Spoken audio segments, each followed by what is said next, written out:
All right, this is the client success, customer support, executive brain trust, post-event panel discussion. This month, Lydia Lim, fantastic, gave a fantastic presentation on leadership, leading teams, leading global teams, what old leadership was, what new leadership is today. So after that, we went into breakout rooms to share our biggest leadership learnings.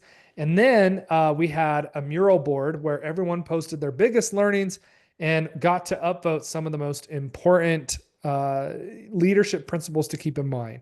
So I'm going to review some of these and I'm going to turn it over to our amazing panel here today to kind of share what they learned in breakouts, what was shared in breakouts, and go from there. So as a group, some of the things that were discussed was giving meaningful feedback and advocating for your team. Leadership isn't just about running your team, but about connecting them to the company. Start with why and then repeat. Start with reasons and help the team stakeholders understand the why is the most important thing a leader could do. This helps unite the team, drive rotation, and work together easily. You also have to repeat that to make sure that the message is clearly conveyed. We had our original gangster here, praise in public, criticize in private, adapting management and communication style to the individual. So many great ideas inside of this mural. And excited to have our post-event panel here today to kind of unpack some of the things that were shared. So with that, Susan, what were some of your key takeaways from today? Uh, Thanks, Paul. Yeah, you hit on the first one which was actually my feedback around the importance of advocating for your team. I came into environments once where it was very chaotic and there were a lot of strong personalities, and I found out very quickly that I needed to know the worth of my team and to be able to speak to the value of what we were delivering. So that was very important. I also highlighted that it was important that we focus on giving meaningful feedback because those are the points where it's really a moment that matters for the employee when they're getting very personalized, direct feedback. And those are often the things that they will carry forward in their career, as well as when they look back on the work experience, those moments that they really remember as kind of maybe a turning point or an inflection point and something that they learned about themselves or their working style and those growth opportunities. So those were a couple of things. I just call out just a few others that were mentioned in our group regarding adapting to communication styles and learning styles was important. Someone spoke about having a strong hiring loop and making sure you have very clear onboarding processes, um, and learning to meet employees where they're at, what their skills are, their aspirations, and how to manage to that. And I'll flip it over to Ken because we were in the same group and he had some ideas as well. So I'll let him jump in. Yeah, we were. That was interesting that the two of us were the same group. I want to looking at the mural board.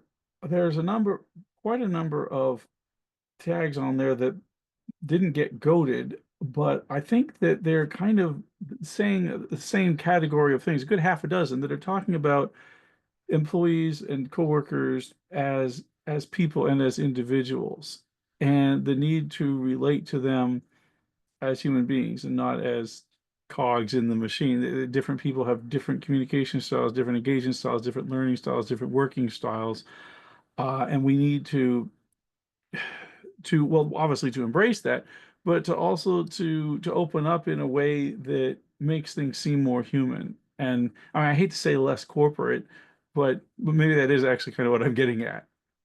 And if people feel more comfortable as a person, then they can speak more freely about what is concerning them. And maybe it's something that would not have occurred to you because you have a completely different communication style, and that's fine. But if they have a style that's different, then probably you've got some customers that or their style is more like theirs and less like yours, and you might learn something from that, as well as making the team better and stronger and more cohesive from allowing for those sort of differences.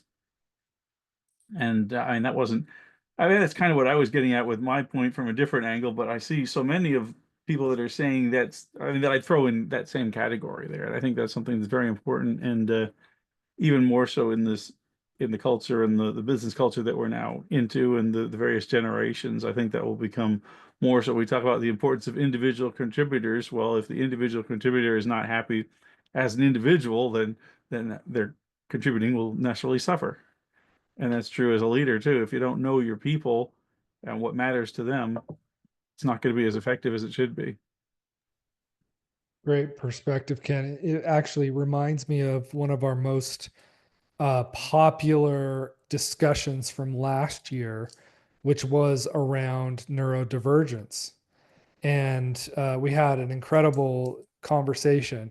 One of the executives shared that he didn't even realize it, but he found out years and years later in his career that he had ADHD and how that changed the way that he looked at managing his teams and how he was able to find a lot of things that he did differently as a result of having ADHD that helped him as a leader. So it's just such a, individual. We know that turnover is high in customer support. We know that it's a relatively difficult job. That's difficult to career path. And that's why focusing on the individual and what they can bring, man, leaders that do that make such a big difference. So thank you both for summarizing our discussion today. What an important conversation we had, and I'm looking forward to next month. So thanks for coming out, y'all, and we'll see you at the next one. Thanks.